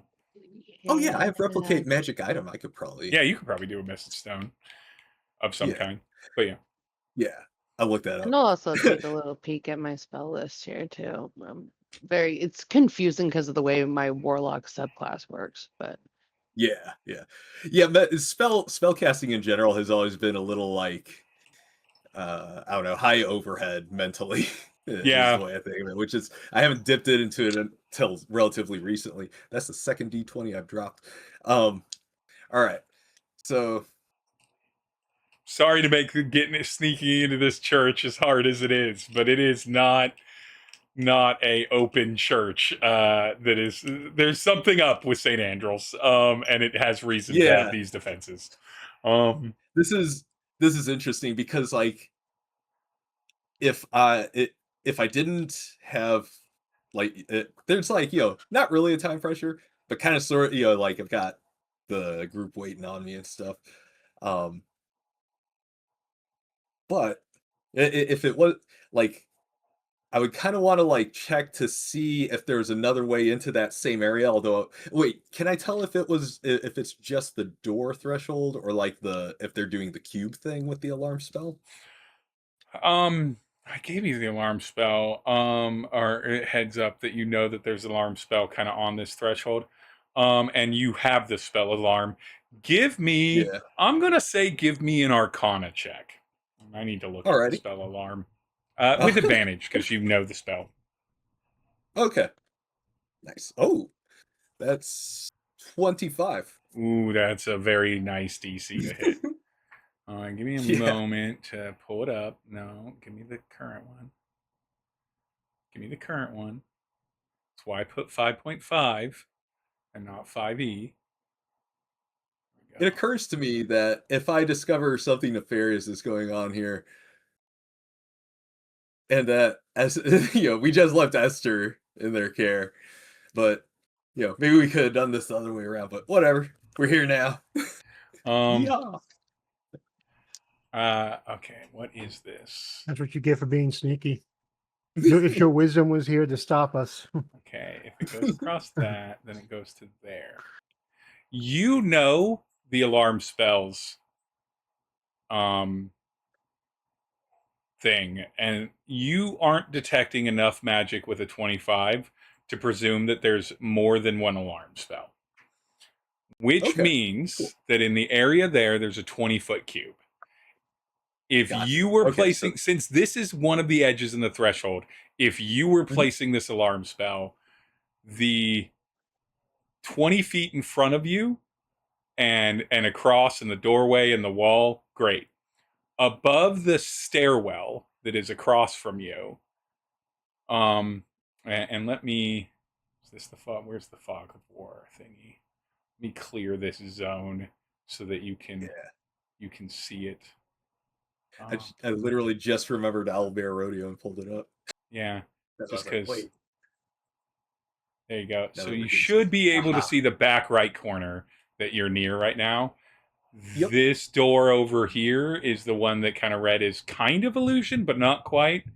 And I can now draw a little square for you. Where'd it go? Draw with a little shape. Boop. Make it roughly 20 by 20. Can I move it? Feels like it'd be bigger, wouldn't it? No. This each tile is 20 feet on this. That door is 10 feet wide, or 5 feet. Yeah, and that door is almost 10 feet wide. The stairwell is almost 20 feet wide. So you can see that you've got a 20 by 20 cube. That's where you would put it. There's not multiple alarm spells. And there is a window to the exterior above the gravestone right here that isn't in the alarm region. It would be probably about a 12 to 15 foot drop if you were to just go through the window and drop straight down onto the stairs, but you could do it. Easy peasy. Let's do it. You'd probably have to break the window, though. It is a stained glass window. It doesn't open. Oh, okay. Let's see. That does complicate it. Where's the little pointer thing? Here, there it is. All right, so breaking the window. Yeah. Okay, could I theoretically break the window and then jump over to here so I can skip the drop? Yeah. If you do that, it'll be an athletics or an acrobatics check to avoid any damage. But yeah, because it's still enough distance and drop. It's it's 20-ish feet across, and then that one's only 8 feet down. But to land, at worst, your damage on that threshold would be 1d6 versus 2 to 3d6 if you just drop down. Yeah. Okay. All right. So here's Scratch's plan. Yeah. Can I use my water skin, which is leathery and stuff? Ideally, I would like to use something with big. Yeah, I'm looking at my inventory. That's the softest thing that I have, but I want to use that, put that over the window, and then hit it with my hammer to break it, so that it doesn't make as much noise. Yes. You don't hear the cracking as much. Mostly, you'll just hear the glass. Yeah, the way that we'll rule that is that'll all be based. It'll be either incredibly successful if you roll well, and not successful at all if you roll poorly. But it does have it has the same sort of normal DC scaling conditions. So you'll break it because you can break glass. If you roll incredibly poorly, you'll really misjudge it. and break it and make a bunch of noise. If you roll kind of middling, like DC 10-ish, you'll do a little tappy and be like, I don't know if I can do this quietly. And then if you get at like 15 to 20 is good, 20 plus is great, and 25 is somehow you've magically figured out how to make glass not make noise. And that would be probably a tools check. I'm gonna say still your thieves tools, your kit, and no advantage, but still sleight of hand. So sleight of hand +2. Awesome. That is 18. 18. You're tapping the glass. You know it's going to make some noise. Like there's no way for you to prevent it. Some of it's going to fall inward. It's going to hit onto the ground. It's going to make some noise, but it's not going to sound like a window breaking. At most, if someone's nearby, it might sound like someone dropped a glass in a couple rooms over, and it broke a little bit. If someone's really nearby and you can't really see down into the stairwell, so if someone's really nearby the stairwell, they'll know it's up. But that's kind of the judgment you make based off your initial taps. You haven't made any notice, but that's about where you're at. Okay, cool. Hop up and then I guess make my jump check over the stairs. Yeah, this is just an athletics or an acrobatics check, and it's more like me doing a save for you, but it's not really a save because you're deliberately thinking about it, whichever one you prefer. Yeah. 12 acrobatics. 12 to jump across the stairs makes a little bit more noise, but not like a crazy amount, because it is above a DC 10 and you are a cat. Cat. I'm not even going to make you take damage because it'll be insignificant with a 12. And you should be able to leap a certain amount. And so you are able to get across the stairwell. I am going to have 2 people roll. Who wants to be the person that thinks, and the people that are going to roll are Belladonna and Mwezi-Mwezi's players, but you're not rolling for your characters. You're rolling for 2 mystery characters. Who thinks that they're rolling high and who thinks that they're rolling low? Because you're going to roll straight D20. I've been rolling low today. I can do high. Okay. So I'll Belladonna, start the bad die. but I'll Belladonna, see if I can do high. you want low. Mwezi-Mwezi, you want high.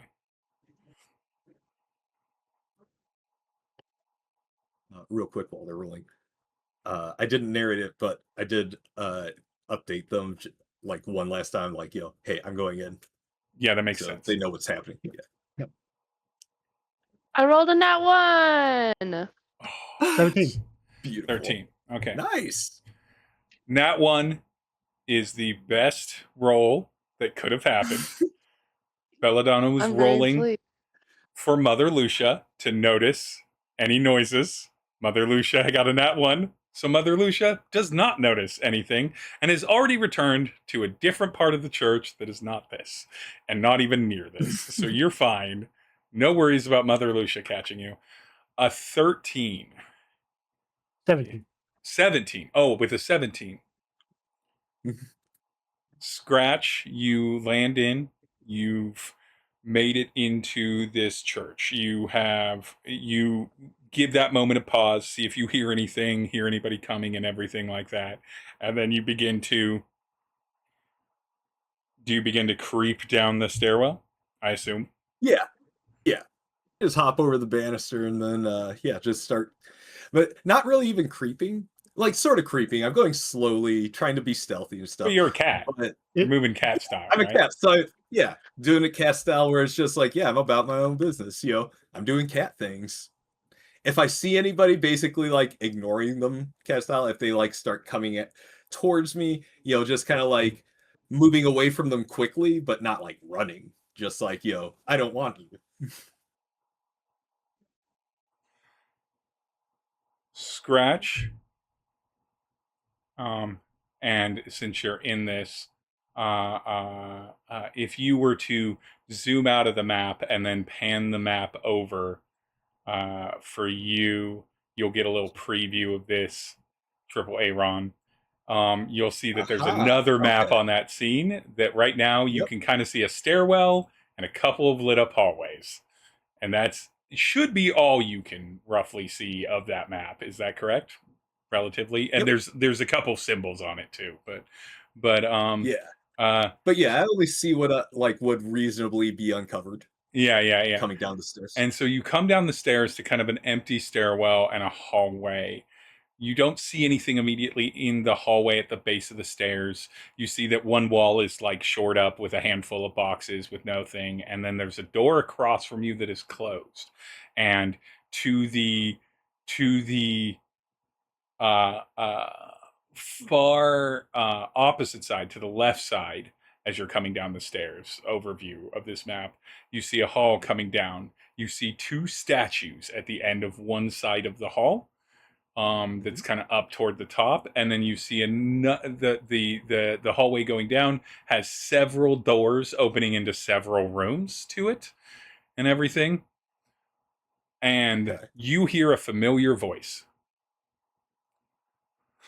I ignore the doors and everything else. I move towards the voice. Well, the Is it familiar voice as in seems like it's coming from the top side beyond the two statues, and you can just barely hear it, and you just hear someone saying, I am going to come and kill you when you get back down here, Mother Lucia. I swear to all of the gods you do not believe in that I will tear you limb from limb, as you hear Irina shouting profanities from the other side of what looks like a wall with two statues in front of it. All right. So first thing Scratch does, says another quick message. I found her. She's in trouble. She wants to kill Mother Lucia.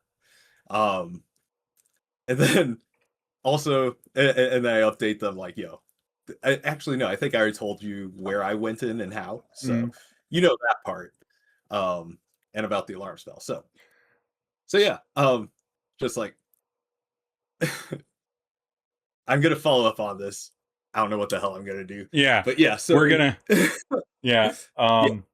So this is a good place to leave Scratch. We're gonna return in this moment to Belladonna and Mwezi-Mwezi, who I assume have just been being like inconspicuous, hanging out, sort of surveying and making sure no one concerning approaches. Is that Yeah. is there anything else you were doing while you guys what were you occupying yourself as a duo doing while Scratch was giving you the occasional magical mental text message on her breaking and entering? Ideally, probably, yeah, keeping an eye out, being aware, scoping the place out. After a little while, realistically, probably looking at and talking about bugs. Because keeping no. an eye out for an indefinite amount of time, boring. Mwezi had a little heartbreak to hear that Sister Irina wants to kill Mother Lucia because he was so certain that was nice. But at least Sister Belladonna is telling him so much about bugs. So It's just you such a both relief. get the update from Scratch on the fact that uh, uh, like of where the status is, the fact that she just heard Arena, and that she wants to kill Mother Lucia. What do you two do with that information, knowing exactly Scratch's route, where she went, as she kept you updated beat by beat on this? Do you go in? Do you go to follow? Do you still hang out and keep eyes out? I guess I would be trying to interpret for, I know that message is what, like 25 words, so she has to be concise, but I am assuming that her little sign off at the end is I'll be out or come here with some Yeah. hopefully some general tone indication to what she expects us to do while she's doing her part. Yeah, Yeah. this You're go on. You're absolutely right. And the tone basically is still just like, this is a quick update. Obviously concerning, but hmm But we're not we're storming still the on the castle. yeah, not yet anyway. Yeah. Like I would consider it on behalf of Esther, but we are coming back, and she expects us to be back. So if Yeah. she's going to do anything bad, like we've already missed it. Yeah. Well, and knowing that Arena is awake and aware and not under some sort of spell or some control of the church makes me feel a lot more comfortable about leaving Esther there, despite, I mean, she's trapped, but it's not like Esther's alone on the Mhm. grounds without anybody who gives a fuck or is aware of her presence. Give me a perception check, Mwezi-Mwezi and Belladonna.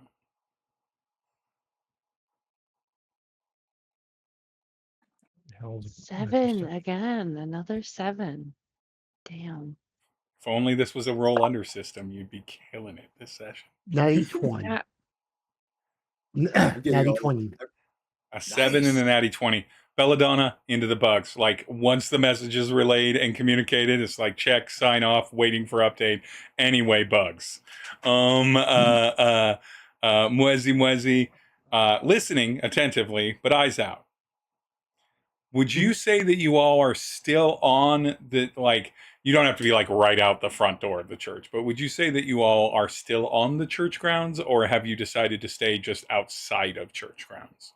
Kind of nearby and inside of maybe the front entry, but not like right there. I would think I'd say it's a balance between wanting to stay out of possible view, but also wanting to have some view into the church grounds in case we need to suddenly like find out that someone is walking towards where we know Scratch is. Yeah, fair. I'd be inclined, especially since we're not having any super secret discussions. We're kind of just nodding and smiling when we get the messages. I'd be inclined to stay inside so we can keep an eye on stuff and look slightly less suspicious, standing out right outside, leering outside the church gates instead of enjoying the church grounds. I think would probably, but I also I see what you mean. We want to be discreet, obviously. Yeah. It's fine either way because I feel like then we have proof to say, oh, well, Sister Scratch had to go and we're waiting for her to come back. But it shouldn't be so long. It's like long enough that we want to stay inside, but not so long that we're just going to leave ourselves. With a nat 20 perception inside of church grounds. The groundskeeper has been weeding this whole time. You've only been here 15, 20 minutes max from the moment you came in with Esther to this time now, maybe 30 minutes on the outside. There's plenty of weeds.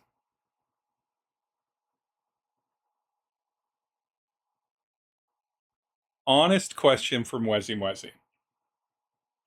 Would it trigger anything strange to Mwezi-Mwezi that the groundskeeper's rhythm seems to be weed a couple weeds, then take out a notebook, write some things down in a notebook, do a little, like, look at the church, do a little, like, more scribbling in the notebook, close it, move roughly patterned distance from those weeds to the next weeds. So that it always is roughly about, since it's D&D, 5 feet.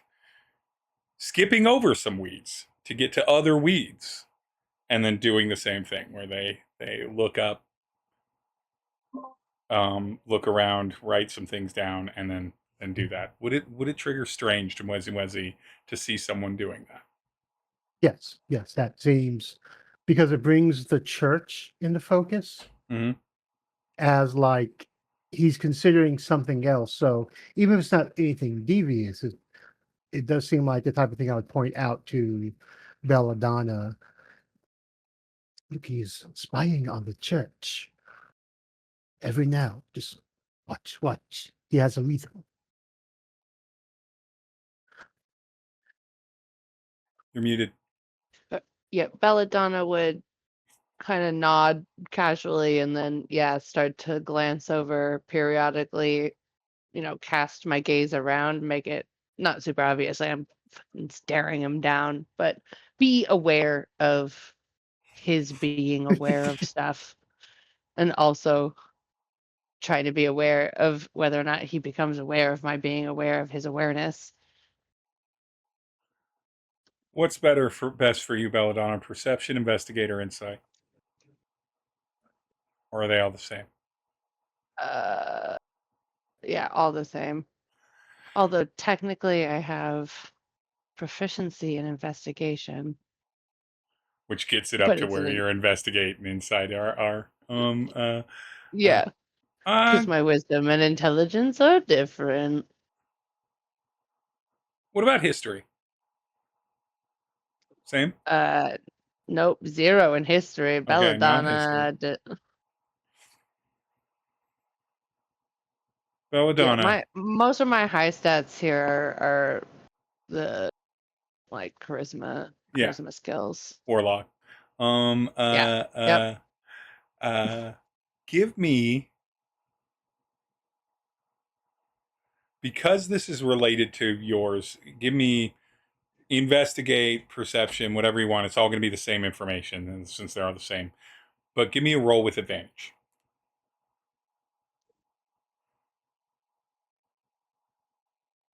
Because this is at least adjacent to what you do. Mm-hmm. I'm gonna go with perception.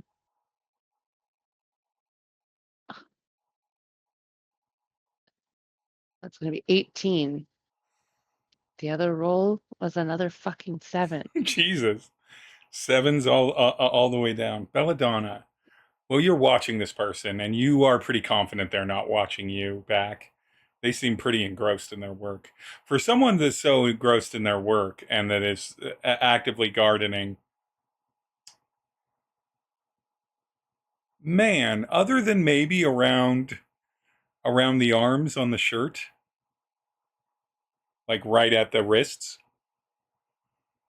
and that even seems relatively new. Man, this gardener doesn't seem to have a lot of grass stains or plant stains on him. Not a lot of dirt on him either. Not the cleanest of clothing, but not the dirt of someone who has been. And it's not just that he's working real slow. People have. Even in Barovia, people are like, these are my yard work clothes because they get covered in everything, and I don't want to bring them into the house proper because then that covers the house and everything. And it takes you a while to really catch this. He's wearing the wrong kind of gloves.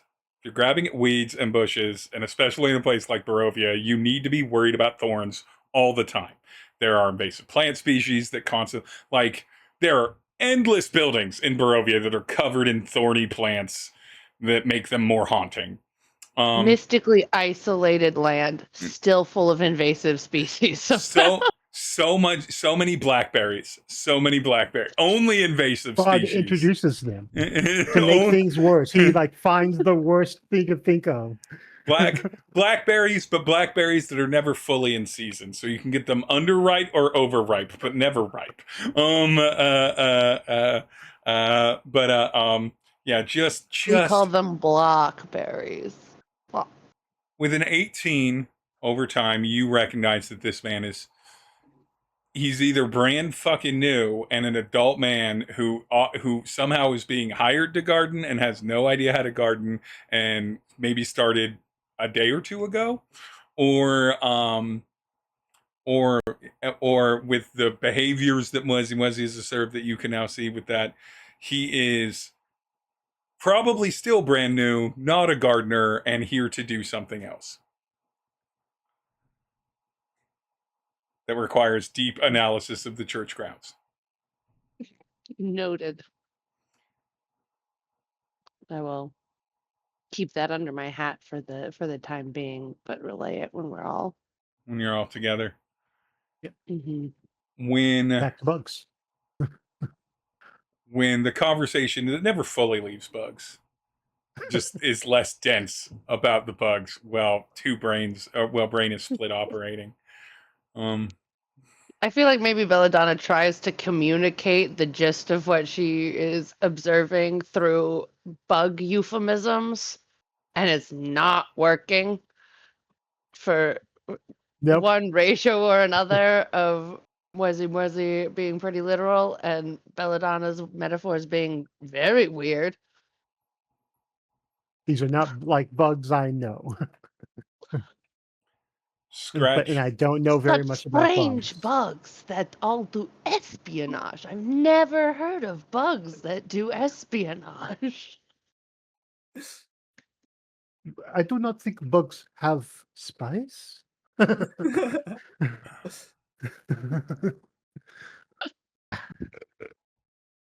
Scratch, we're gonna cut back to you so briefly. Can you give me a perception check on the statues? Alrighty. Damn it! I rolled the wrong die. 7. Sevens are the bane. All lucky 7s. 2 stone statues, both probably about 8 to 9 feet tall, pretty wide. This would be considered large. They cover up about 20 feet. Again, this church is actually scaled how you are familiar with churches, where the halls are wide.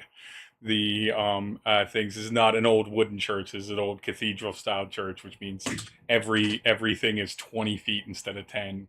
Every ceiling is 12 feet instead of 8 or 9 or 10. Even here in the basement. You don't get much of a bead on the statues. Give me another perception check for just the noise around you. Okay. Which you're certainly always trying to listen for. 21. You hear steps approaching from the room that is directly, or toward the door that is directly across from the stairwell. You are currently somewhere on this level in this kind of like initial, pretty safe, tucked out of the way hallway that has the stairwell, or did you go close to the statues? I'd say, yeah, if the voice is coming from the statues and like I'm checking them out, I'm definitely like getting up close to see if there's like, are they blocking the way? Is there a way through? So I'm like at that end. Right here. You approach the statues. You get close enough to those statues to kind of see them, large knighted figures, both standing exactly in the same position, both classic sort of hands over giant great sword pommels, capes, full armor, classic stone and everything. You look and see an area between them, and you don't have to investigate because again there's torchlight in here. You can see just behind them, they're not mounted to the wall, they're actually freestanding, and just behind them looks like there's a little bit of scraping and scrape mark, and as you look at the wall there's a seam there. I am so deeply sorry, Scratch. I need you to roll initiative. Uh-oh. And that's where no. we're going to leave off on this session, is Scratch approached those two statues and rolled a 7 on perception on them and went toward doorway and got within 5 feet of them. Therefore,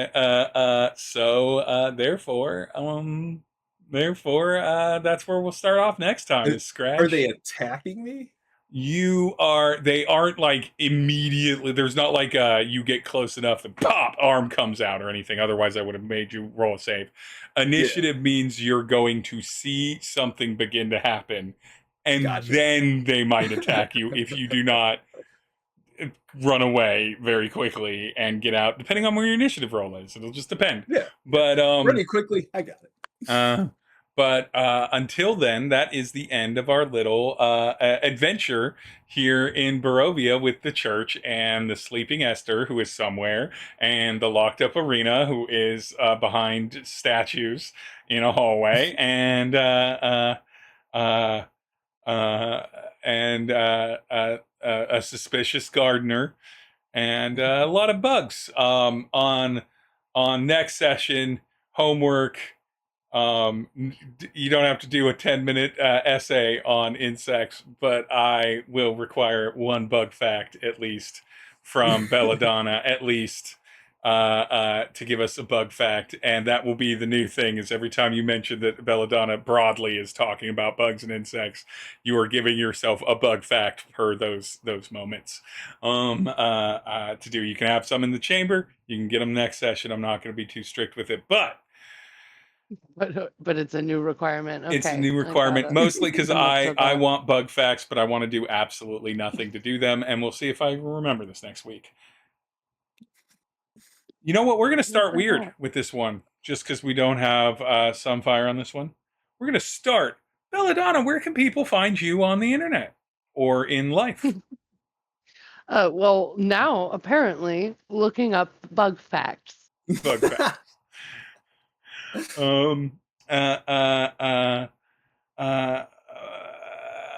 Chimerror, where can people find you? Chimerror.blacksky.app or Chimerror@beach.city. AAA Ron? And you can find me at AAA Run on YouTube, occasionally posting things. Yeah. God. Oh no. Oh. Oh no. Yeah. Trying to get my dick wet. I like it. And you can find me. Aaron's exactly the person who doesn't need a soundboard. AAA Ron is the only person brave enough to use the soundboard in the ways that they were meant for on Discord, I believe. You can find me, of course, at Dying of Exposure. You can find VODs of this. I mean, if you're watching it, probably VOD, but VODs of this all following Mondays. So we stream on Monday, the next week's VOD comes out, and then we stream again, and so forth and so on.